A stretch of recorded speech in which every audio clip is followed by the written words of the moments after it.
Hello my friends.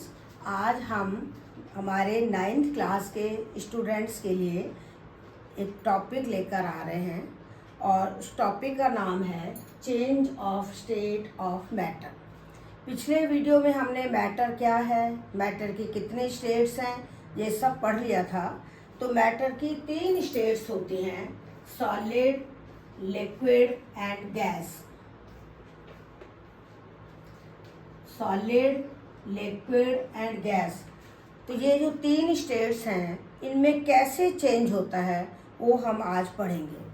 आप लोगों ने पढ़ा हुआ है वाटर जो है उसकी 3 स्टेट्स होती हैं। एक तो आइस जो कि सॉलिड स्टेट है, एक वाटर जो लिक्विड स्टेट है और एक वेपर या स्टीम जो गैसेस स्टेट है। तो पानी की ये 3 स्टेट्स हैं। लिक्विड पानी है, फ्रिज उसको अगर आप फ्रिज में रखते हो यानी पानी को ठंडा करते हो तो वो आइस में बदलता है, और अगर पानी को गर्म करते हो तो वो वेपर में बदलता है। तो वाटर की 3 स्टेट्स हैं, सॉलिड आइस है, लिक्विड वाटर है और गैस वेपर गैस स्टेट है। आइस को यदि हम गर्म करते हैं, गरम करने के लिए या तो हीट लिखो या ऐसे ट्रायंगल बना लो। ट्रायंगल बनाओगे तो इसका मतलब हीट है, और या फिर ऐसे लिख दो हीट। तो आइस को गरम करेंगे तो वाटर बनेगा, वाटर को फिर गरम करेंगे तो वेपर बनेगी। इस केस में क्या होगा, जब आपने आइस को गरम किया तो टेम्परेचर बढ़ाया तो पार्टिकल्स की काइनेटिक एनर्जी बढ़ेगी, उनके मूवमेंट की स्पीड बढ़ेगी, उनके बीच फोर्स ऑफ अट्रैक्शन कम होगा, मॉलिक्यूल दूर दूर हो जाएंगे और जो सॉलिड फेज है वो लिक्विड में बदल जाएगी, आइस वाटर में बदल जाएगी, सॉलिड फेज लिक्विड में बदल जाएगी। कब? जब हम टेम्परेचर बढ़ाते हैं, गर्म करते हैं। सॉलिड मेल्ट होकर जब लिक्विड बनाता है तो उसे हम कहते हैं मेल्टिंग या फ्यूजन, और वो एक निश्चित टेम्परेचर पर होता है जिस टेम्परेचर को हम बोलते हैं मेल्टिंग पॉइंट। यानी मेल्टिंग पॉइंट वो कांस्टेंट टेम्परेचर है जिस पर सॉलिड लिक्विड में बदलता है और 1 एटमॉस्फेयर प्रेशर पर होगा। ये जैसे पानी का जो मेल्टिंग आइस का जो मेल्टिंग पॉइंट है वो 0 डिग्री सेंटीग्रेड या 273 केल्विन होता है। तो ये 1 एटमॉस्फेयर प्रेशर पर इसका मेल्टिंग पॉइंट है, क्योंकि मेल्टिंग पॉइंट प्रेशर पे डिपेंड करता है। तो कांस्टेंट टेम्परेचर जिस पर सॉलिड मेल्ट होकर लिक्विड बनाता है, उस 1 एटमॉस्फेयर प्रेशर पर सॉलिड मेल्ट होकर क्या बनाता है, लिक्विड, उस टेम्परेचर को हम कहते हैं मेल्टिंग पॉइंट। अब देखिए, पानी का मेल्टिंग पॉइंट है 0 डिग्री सेंटीग्रेड या 273 केल्विन। केल्विन ऐसा ही यूनिट है जिसमें डिग्री नहीं लगता। तो पानी का जो आइस का जो मेल्टिंग पॉइंट है वो 273 केल्विन है। तो आइस को जब हम गर्म करेंगे, शुरू में जो हम हीट देंगे वो तो बर्फ को पानी में बदलने में ही काम आएगी, यानी टेम्परेचर कांस्टेंट रहेगा और वो होगा 0 डिग्री सेंटीग्रेड यानी मेल्टिंग पॉइंट, जब सॉलिड लिक्विड में बदलेगा। जब पूरी बर्फ पिघल जाएगी, पूरा सॉलिड लिक्विड में बदल जाएगा, उसके बाद फिर से इसका टेम्परेचर बढ़ेगा 0 डिग्री से लेके 100 तक। समझ में आ गया? पहले आप इसका टेम्परेचर क्यों कांस्टेंट हुआ? क्योंकि जितनी हीट हमने इसको दी थी गर्म करने के लिए, वो हीट आइस के जो मॉलिक्यूल्स हैं उनके बीच फोर्स ऑफ अट्रैक्शन को तोड़ने में खर्च हो गई। तो वो मॉलिक्यूल को दूर दूर करने में खर्च हुई, क्योंकि आइस के मॉलिक्यूल बहुत पास पास हैं और लिक्विड के मॉलिक्यूल दूर दूर हैं। तो शुरू में जो हम हीट दे रहे हैं मेल्टिंग पॉइंट पर, वो वाली हीट आइस यानी सॉलिड के पार्टिकल्स को दूर दूर करने में या सॉलिड के पार्टिकल्स के बीच फोर्स ऑफ अट्रैक्शन को कम करने में खर्च हो जाती है, यानी वो हीट छिप जाती है, हमें पता ही नहीं चलता, उसका टेम्परेचर बढ़ता ही नहीं, टेम्परेचर कांस्टेंट रहता है। तो उस हीट को हम कहते हैं लेटेंट हीट ऑफ फ्यूजन। उस हीट को क्या बोलते हैं? Latent heat of fusion. क्यों? क्योंकि सॉलिड का लिक्विड में बदलना फ्यूजन कहलाता है और या मेल्टिंग कहलाता है, और उसके में जो हीट छिप गई, जो टेम्परेचर बढ़ाने में काम नहीं आई, उस हीट को हम कहते हैं latent heat of vaporisation. Clear हो गया आप सबको कि मेल्टिंग पॉइंट की डेफिनेशन आपको हमने बताई। फिर लेटेंट हीट ऑफ फ्यूजन या लेटेंट हीट ऑफ फ्रीजिंग, मतलब फ्रीजिंग भी कह सकते हो। कैसे? अगर मान लो पानी को ठंडा करते हैं तो वो बर्फ बनेगा, तब हम इसको कहेंगे फ्रीजिंग। तो ये दोनों सेम टेम्परेचर पे होते हैं 0 डिग्री सेंटीग्रेड पर, यानी मेल्टिंग पॉइंट पर। तो सॉलिड को जो हीट दी वो किसके अंदर खर्च हुई? पार्टिकल्स को दूर दूर करने में, पार्टिकल्स का टेम्परेचर को दूर दूर करने में, उसकी काइनेटिक एनर्जी बढ़ाने में खर्च हो गई।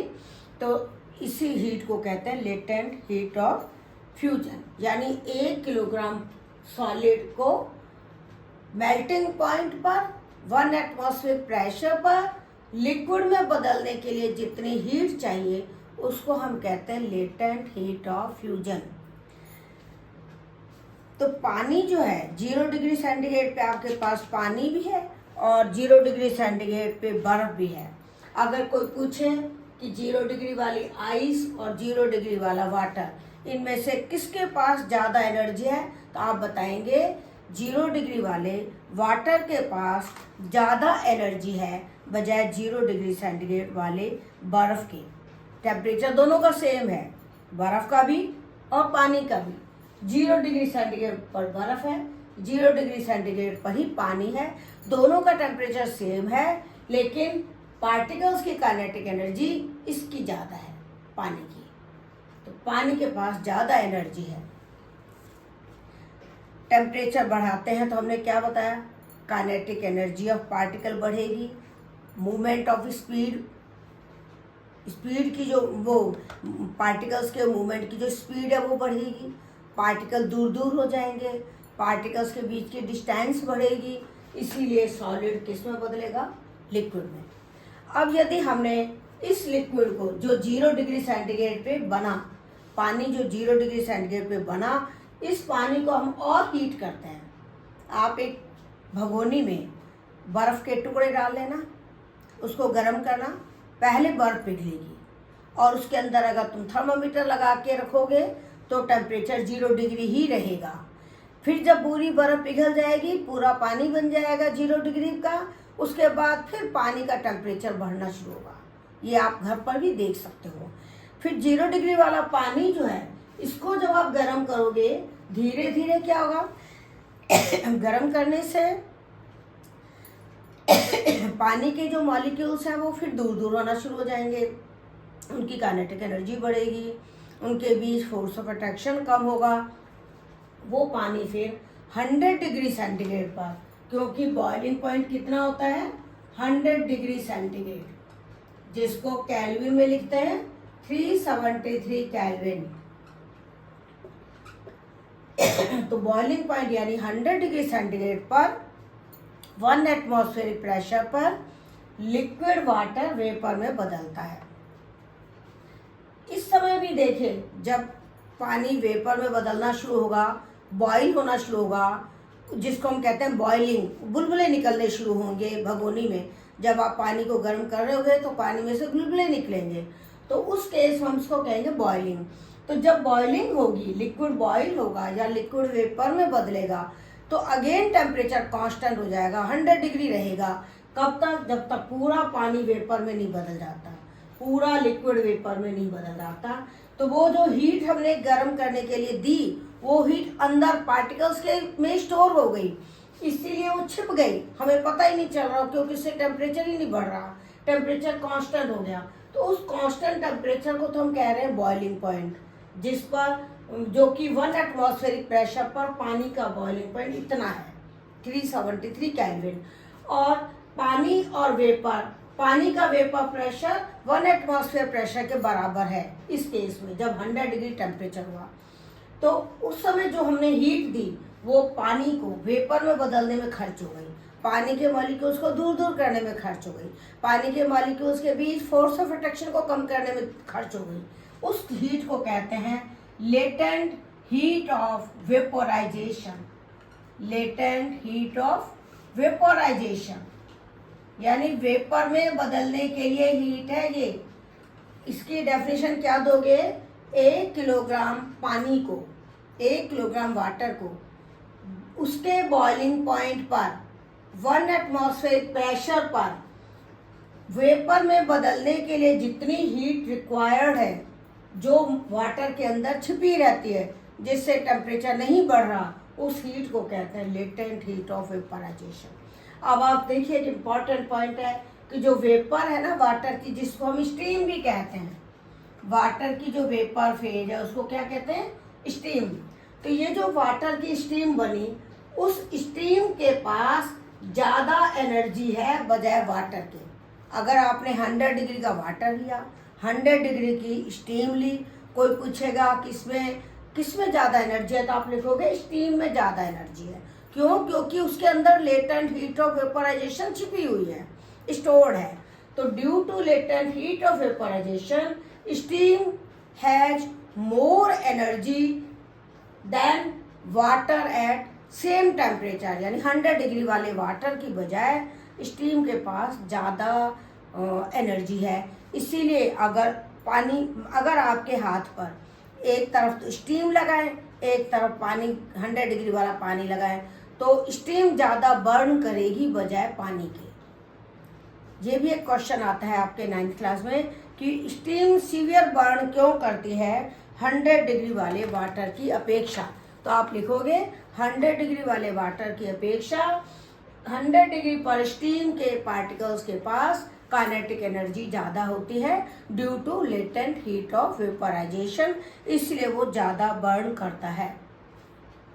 अब देखिए हमने सॉलिड को हीट किया तो लिक्विड बना, लिक्विड को हीट किया तो वेपर बनी, उधर वेपर को कूल करो तो लिक्विड बनेगा, लिक्विड को कूल कर दो तो सॉलिड बनेगा। आपने काफ़ी बार घर में देखा होगा, फ्रिज के अंदर पानी रखते हो, पानी ठंडा हो जाता है तो बर्फ़ बन जाती है। फ्रीजर में रखोगे ना बर्फ़, पानी को, वो बर्फ़ बन जाएगा। तो यानी पानी को हमने ठंडा किया तो सॉलिड स्टेट आ गई। अगर बर्फ़ को गर्म करोगे वो पानी बन जाएगा, यानी सॉलिड लिक्विड में चेंज हो जाएगा। लिक्विड को गर्म करोगे वो वेपर बन जाएगी, और वेपर को फिर ठंडा करोगे तो वो पानी बन जाएगा। आपने देखा होगा एक गिलास में बर्फ़ के टुकड़े रख दो टेबल पर, थोड़ी देर में क्या होगा, गिलास के बाहर की तरफ पानी की बूंदें दिखेंगी। क्यों? क्योंकि बर्फ़ के कारण गिलास ठंडा हो गया, और एयर में मॉइस्चर होती है, वो मॉइस्चर कंडेंस हो जाती है गिलास की सरफेस पर, क्योंकि गिलास की सरफेस ठंडी है। तो जो एयर में मॉइस्चर है, वो वाटर की वेपर है, वो वेपर कंडेंस होकर उस गिलास के ऊपर ड्रॉप बना देगी पानी की। तो ये आप कई बार देख चुके होंगे।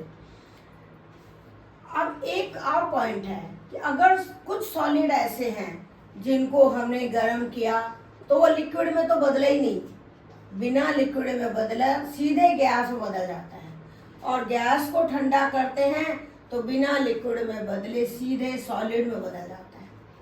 देखिए कुछ सॉलिड ऐसे हैं जिनको गर्म करने पर बिना लिक्विड में बदले सीधे गैस में बदल जाते हैं, और गैस को ठंडा करने पर बिना लिक्विड में बदले सीधे सॉलिड में बदल जाते हैं।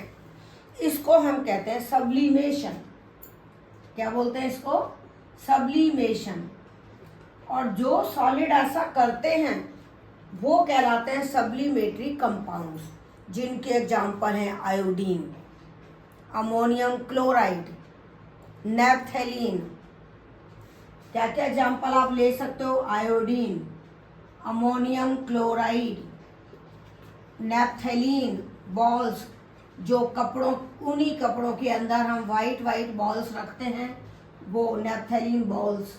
कैम्फर, जो मंदिर में कपूर की टिक्की रखी होती है, अगर आप खुली टिक्की रखोगे वो उड़ जाएगी, क्योंकि सॉलिड से सीधा गैस में बदल जाएगी। Iodine, ammonium chloride, naphthalene balls, benzoic acid, ये ऐसे कंपाउंड हैं जो सब्लिमेटरी हैं और जो आपके कोर्स में काम आते हैं। इनके लिए इनको जब सेपरेट करना हो तो हम सब्लिमेशन मेथड ही लेते हैं। तो सब्लिमेशन का मतलब समझ में आया? एक होता है ड्राई आइस, ड्राई आइस या ड्राई कोल्ड, ड्राई आइस या ड्राई कोल्ड, ये होता है सॉलिड CO2। इसका क्वेश्चन बहुत आता है कि सॉलिड CO2 को हम ड्राई आइस क्यों कहते हैं? क्योंकि ये सॉलिड स्टेट में से गर्म करने पर सीधे गैस में बदल जाती है बिना लिक्विड में बदले, इसीलिए इसको हम बोलते हैं ड्राई आइस, यानी सूखी बर्फ। मतलब आइस तो है, सॉलिड तो है, पर ड्राई है, मतलब सूखी है, ये पिघलेगी नहीं, बिना लिक्विड में बदले सॉलिड CO2 सीधे गैस में बदलती है, इसीलिए इसको हम सॉलिड CO2 को ड्राई आइस या ड्राई कोल्ड कहते हैं। अब इसमें एक आगे हम एक दो पॉइंट्स और आपको बता रहे हैं।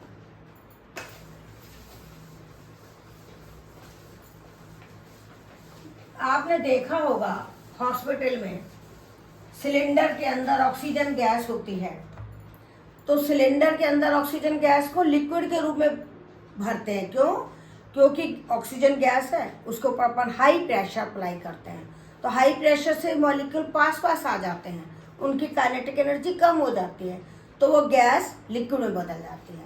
तो इस तरह से गैस का प्रेशर बढ़ा दो, टेम्परेचर कम कर दो, तो गैस किस में बदल जाएगी? लिक्विड में। तो लिक्विड में चेंज करके गैस का ट्रांसपोर्टेशन किया जाता है। जैसे घरों में LPG जो है, लिक्विफाइड पेट्रोलियम गैस, उसको सिलेंडर में भर के ट्रांसपोर्ट करते हैं, तो सिलेंडर में CO2 गैस भी हाई प्रेशर पे भरी होती है, सॉरी CO2 नहीं, LPG गैस हाई प्रेशर पे भरी होती है। इसी तरह CNG या जो भी गैसेस हैं, उनको अगर एक जगह से दूसरी जगह ट्रांसपोर्ट करना हो तो प्रेशर, हाई प्रेशर पे ही भेजा जाता है। इसके ये जो स्टेट्स का चेंज है, इसको हम एक ट्राइंगल वाले डायग्राम से समझा सकते हैं। जैसे ये सॉलिड स्टेट है, यहाँ पर हमने लिक्विड स्टेट लिया और यहाँ पर हमने गैसियस स्टेट ली।